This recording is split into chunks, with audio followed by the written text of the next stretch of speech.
तारों पर बैठे परिंदों को करंट क्यों नहीं लगता? आपने अक्सर बाहर घूमते हुए देखा होगा कि परिंदे बिजली की तारों पर बैठे हुए होते हैं।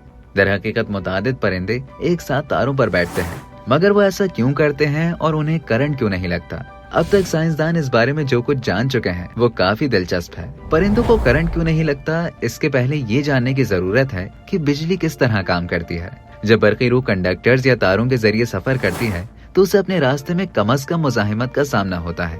बिजली की तार में कॉपर वायर होता है जो बरक़ी रूह के बहाव को मुसलसल जारी रखता है। जहाँ तक परिंदों के महफूज रहने की बात की जाए तो बरक़ी रूह बुनियादी तौर पर इलेक्ट्रॉन्स की हरकत को कहा जाता है। जब एक परिंदा किसी तार पर बैठता है तो उसके दोनों पैर बैक वक्त एक जगह पर मौजूद होते हैं, जिसके बायस इलेक्ट्रॉन्स परिंदे के जिस्म से नहीं गुजरते। जब इलेक्ट्रॉन्स जिस्म से नहीं गुजरते तो करंट भी नहीं लगता। अलबत्ता परिंदे के जिस्म का कुछ हिस्सा भी खंभे या तार से छू जाए तो फिर बिजली के झटके से उसे कोई नहीं बचा सकता।